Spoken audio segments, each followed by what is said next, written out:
প্রিয় শিক্ষার্থী বন্ধুরা, তোমার বাইরে সবাই কেমন আছো? আমি আশা করি সবাই ভালো আছো। তো আমি মোহাম্মদ রহিদুল ইসলাম, খেরকাটি উচ্চ বিদ্যালয়ের ইংরেজি বিভাগের একজন শিক্ষক। আমি তোমাদের কাছে আজকে ক্লাস 7-এর ইংরেজি গ্রামারের আর্টিকেল সম্পর্কে তোমাদের আলোচনা করব। এখন তো সবাই একটু বোর্ডের দিকে তাকাও। আর্টিকেল কি এই সম্পর্কে আমি কিছু বলার চেষ্টা করছি। Article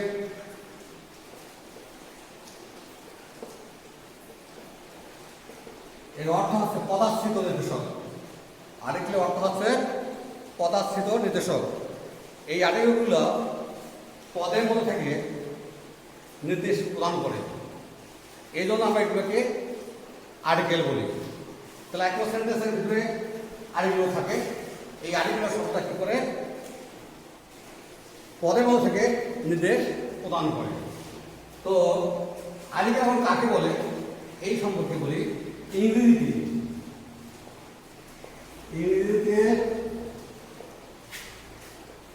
A M O D এই তিনটিকে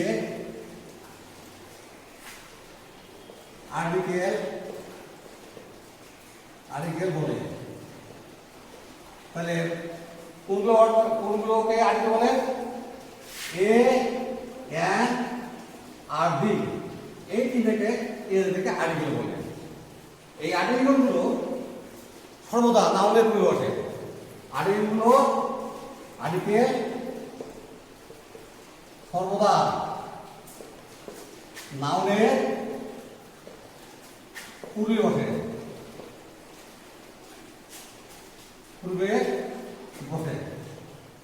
তাহলে আর্টিকেল নাউনের পূর্বে বসে।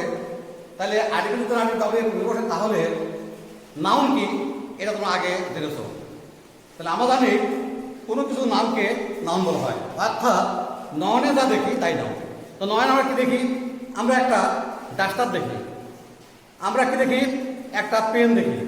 এখানে পেনটা বা ডাস্টারটা এখানে নাউন। তাহলে কি হবে? তো এখানে কি নাউন হবে? ডাস্টার এবং পেন এটা হবে নাউন। তাহলে আই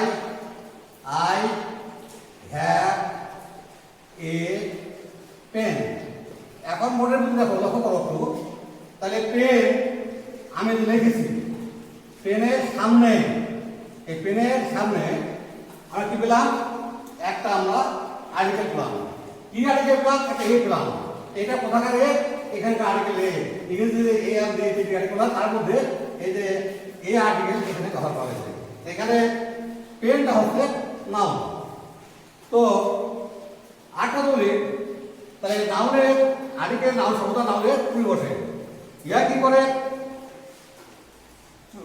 তখন ইহা অ্যাডজেক্টিভের কাজ করে।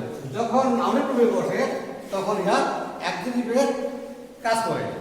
তো তবে অন্যান্য অ্যাডজেক্টিভের ন্যায় আর্টিকেল ডি রূপান্তর হয় না। অন্যান্য অর্থনীতিগত শব্দগুলা কোনগুলা? যে অর্থনীতিগত শব্দ যেমন মনে করো নোবেল। নোবেল অর্থ হচ্ছে মহৎ। নোবেলার, নোবেলেস্ট। যেমন রিসার্চ, রিসার্চ। এই ওয়ার্ডগুলো কিন্তু অ্যাডজেক্টিভ ওয়ার্ড। এই অ্যাডজেক্টিভ ওয়ার্ডগুলো কিন্তু নাউনের পূর্বে বসে না, পূর্বে বসে না। অ্যাডজেক্টিভ ওয়ার্ডগুলোকে ডিগ্রিতে রূপান্তর করা যায় না। তাই এখন আমি তোমাদেরকে ভাষাবো আর্টিকেল কত প্রকার। আর্টিকেল কত প্রকার সে সম্পর্কে আমি এখন ধারণা দেবো। আর্টিকেল দুই প্রকার বা দুই ভাগে ভাগ করা যায়। আর্টিকেল দুই ভাগে ভাগ করা যায়। আর্টিকেল দুভাগে ভাগ করা যায়। There are two kinds of article. এক নাম্বার ওয়ান হচ্ছে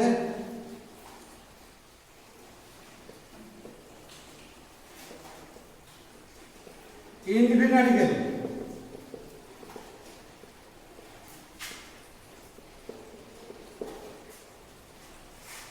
নাম্বার 2 হচ্ছে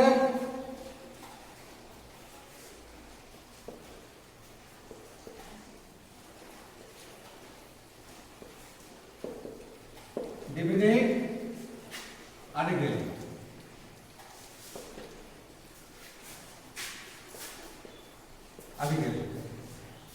তো ইনডিফিনিট আর্টিকেল কোনগুলো এই সম্পর্কে বলি।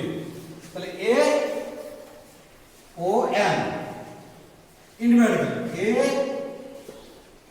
ও এন এই দুটো হচ্ছে ইনডিফিনিট আর্টিকেল। যেমন এ আর এন এই দুটো ইনডিফিনিট। আর ডিফিনিট কোনগুলো?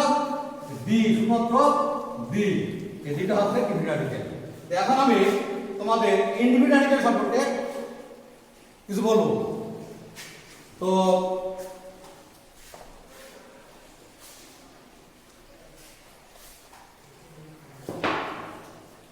ইনডিফিনিট আর্টিকেল কাকে বলে এই সম্পর্কে আমরা বলি। ইনডিফিনিট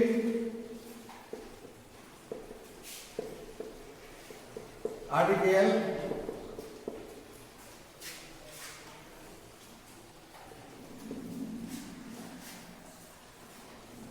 এই বাংলাটা আছে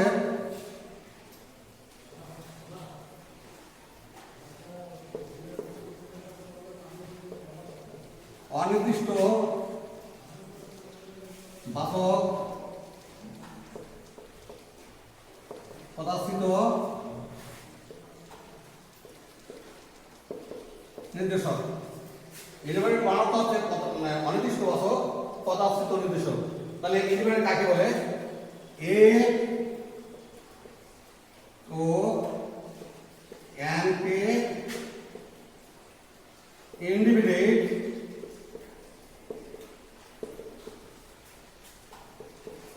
আর্টিকেল বলে।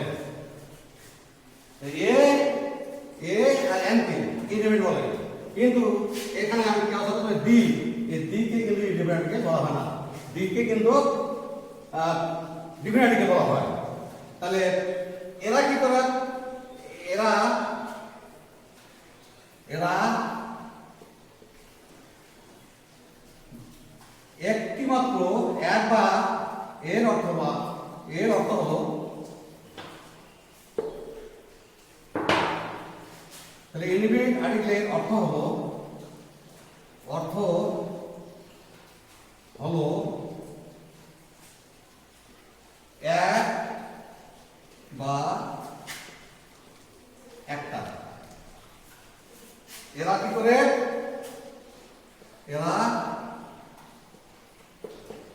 এরা কি করে?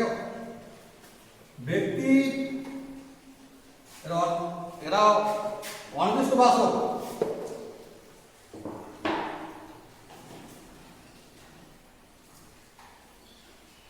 এরা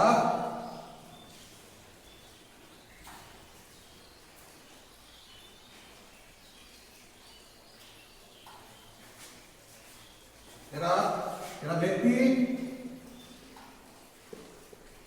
বা বস্তুকে অনির্দিষ্ট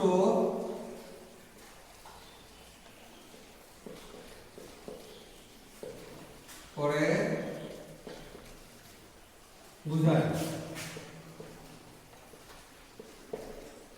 ব্যক্তি বা বস্তুকে কি করে? অনির্দিষ্ট করে বুঝায়।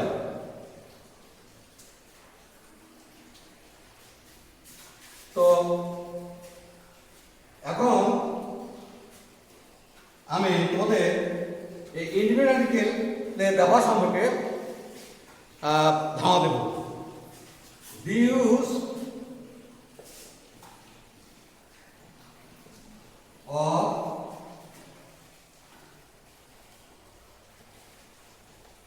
ইনডিফিনিট আর্টিকেল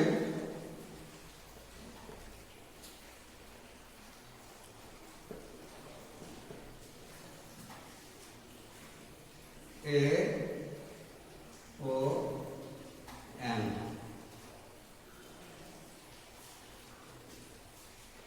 তো আমরা জানি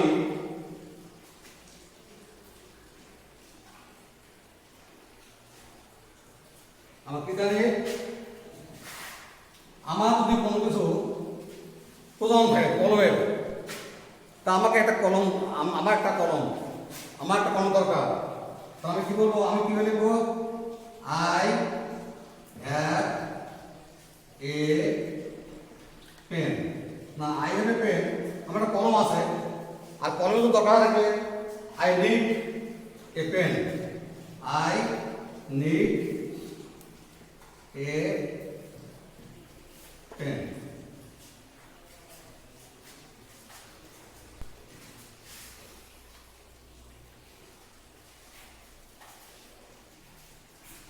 তো dear student, তুমি আবার নোটটা লক্ষ্য করো।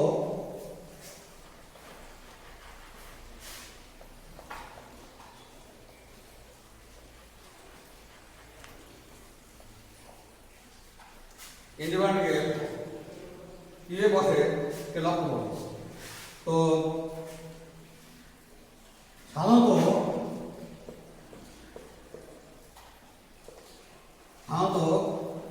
কোনো ওয়ার্ডে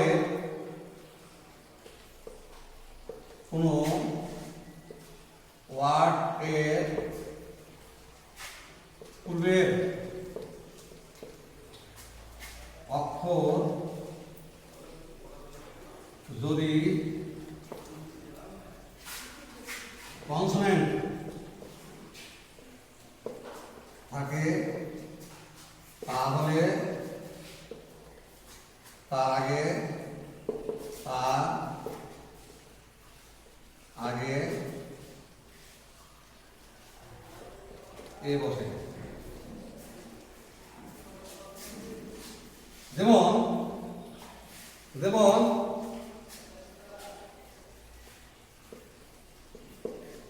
this is a book। এই বিটা হচ্ছে এখানে একটা ওয়ার্ড, নামবচক ওয়ার্ড। এই নামবচক ওয়ার্ডের পূর্বে কি আছে, নামবচক ওয়ার্ডের পূর্বে যে অক্ষরটা আছে, লেটারটা আছে বি, এই বিটা হচ্ছে কনসোনেন্ট। এই কনসোনেন্ট থাকার কারণে আমার এর আগে এ বসেছে। তো এখন পরবর্তী একটা আমার বোধগম্য হবে। যেমন দেখো, it is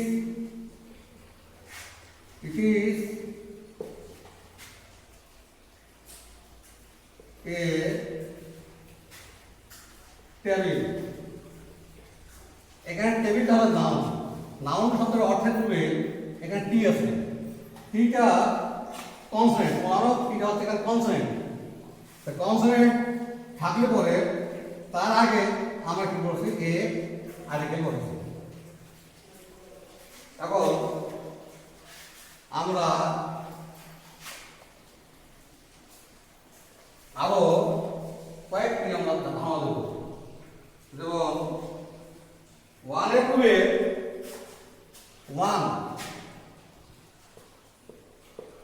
ওয়ানের পূর্বে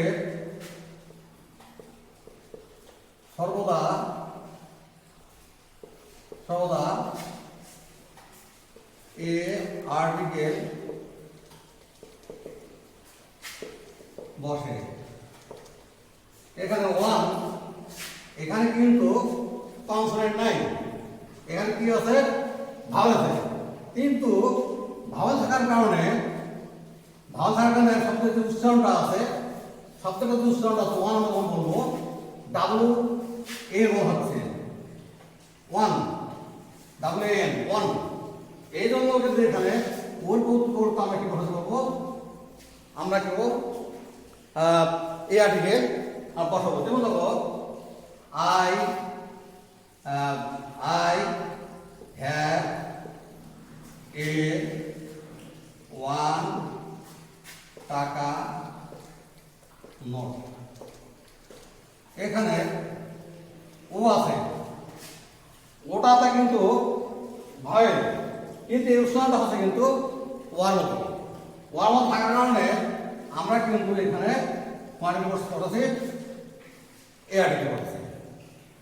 ডিয়ার স্টুডেন্ট, এখন আমি পরবর্তীতে আটটি সংজ্ঞা দেব, আটটি রুল বলবো। তা হলো এই কিছু কিছু ওয়ার্ডের প্রথমে ভাব সত্য এ বসে, কিছু কিছু ওয়ার্ডের প্রথমে ভাব থাকা সত্য বসে এ বসে। যেমন যেমন দেখো, ইয়ার টানটা কিন্তু ইউর মতো হয়, ইয়ার টানটা কেমন হয়? ইউর মতো হয়। যেমন দেখো, হ্যাঁ, যেমন দেখো, he is, his, his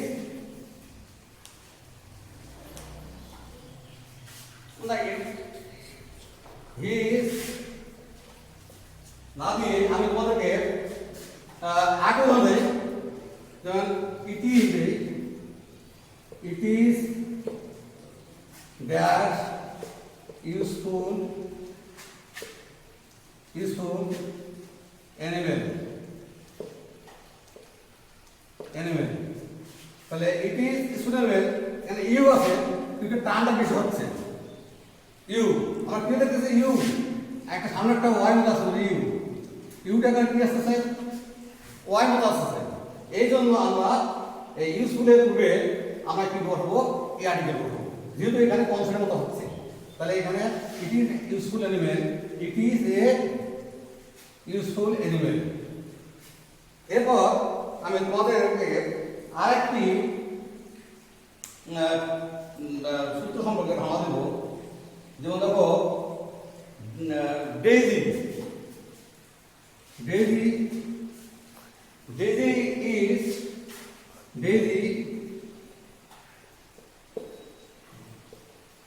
is dash university student। এখানে ইউ আসছে, ইউটা কিন্তু এই উচ্চারণটা আমার কি মতো আসছে? ইউর শব্দ উচ্চারণটা করতে, যদি এটা ভয় কিন্তু উচ্চারণটা করতে আমরা ইউনিভার্সিটি শব্দ উচ্চারণ করতে কনসেপ্ট আসছে। ইউ এর মতো টান আসতেছে, ইউটার মতো টান আসছে, অথবা কি বলতে ইউর মতো টান আসছে, ওয়াই ইউ এর মতো টান আসছে। এই জন্য আমরা এখানে বসার কথা ছিল কিন্তু অ্যানার্টিকেল আমরা বসা কি করবো? এখানে এই আর্টিকেল বসাবো। তাহলে ডেইলি ইউনিভার্সিটি স্টুডেন্ট। আমি আশা করি তোমরা এই বিষয়ে তোমরা পূর্ণমার ধারণা পাই যাবে নাকি? তো আমি কিন্তু এখন তোমাদের কাছে একটি কথা বলবো, তাহলে যে আমি মাদকাসক্ত সম্পর্কে একটু ধারণা দিই। মাদক সম্পর্কে ধারণা দেবো এই জন্য যে বর্তমান আমাদের যুব সমাজ ধ্বংসের পথে নিয়োজিত হচ্ছে। তো ধ্বংসের পথে নিয়োজিত হলে আমাদের সমাজ ব্যবস্থা কীভাবে আমরা ভালো থাকতে পারি, সমাজ কীভাবে উত্তরোত্তর আমরা সমৃদ্ধি লাভ করতে পারি, সেইভাবে আমাদের চলতে গেলে আমাদেরকে সবাইকে কিন্তু সচেতন থাকতে হবে। আমরা যদি সচেতন না থাকি তাহলে আমাদের পরিবার, সমাজ তথা জাতি ধ্বংসপ্রাপ্ত হবে, রাষ্ট্র ধ্বংসপ্রাপ্ত হবে। আমি তোমাদের সচেতন থাকার জন্য আমি সবাইকে আবারও ধন্যবাদ জ্ঞাপন করে আমি আজকের পাঠ এ পর্যন্ত শেষ করছি। সকলেই ভালো থাকো, সুস্থ থাকে।